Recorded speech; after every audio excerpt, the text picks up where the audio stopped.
Presiden Joe Biden disambut hangat oleh Perdana Menteri Israel Benjamin Netanyahu ketika ia melakukan kunjungan beresiko tinggi ke wilayah perang itu, menunjukkan solidaritas Amerika setelah serangan 7 Oktober yang dilakukan militan Hamas terhadap warga sipil Israel.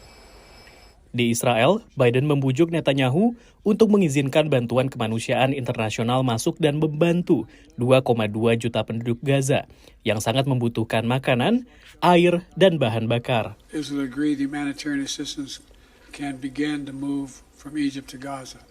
Biden sedianya juga bertemu dengan para pemimpin Palestina dan negara-negara Timur Tengah, namun Presiden Palestina Mahmud Abbas dan Raja Yordania Abdullah membatalkan rencana pertemuan mereka dengan Biden setelah ledakan di Rumah Sakit Al-Ahli Gaza menewaskan ratusan warga Palestina pada Selasa malam.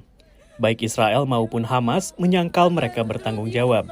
Sejumlah pihak menilai kunjungan Biden tersebut gagal mengambil hati para pemimpin Timur Tengah.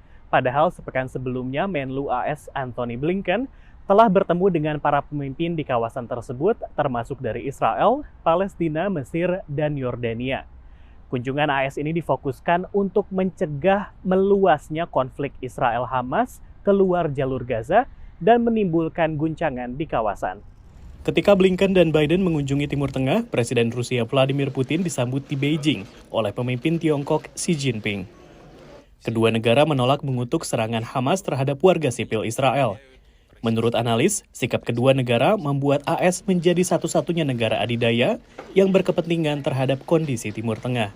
It is the only superpower that has real military assets, and that's not just assets that it's going to give to Israel in the conflict. It's the 2 aircraft carriers in the Eastern Mediterranean. It's the security relationships with Jordan, with Egypt, with Saudi Arabia, with surrounding countries, and it is the diplomatic bandwidth to do the kind of conversations and activities that you've seen Secretary Blinken and the President engage in. Pada saat yang sama, Rusia dan Tiongkok bekerja sama menjungkir balikan tatanan global yang dibangun setelah Perang Dunia Kedua.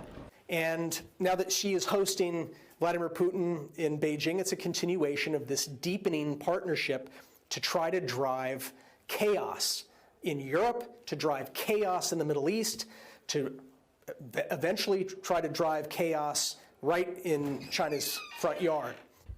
Tetapi pakar lain mengatakan bahwa tidak seperti Rusia, kepentingan Tiongkok di Timur Tengah mungkin lebih sejalan dengan kepentingan Amerika, yaitu stabilitas di kawasan di mana Tiongkok menjalin hubungan dagang. Dari Washington DC, Rio Tuasikal dan tim VOA.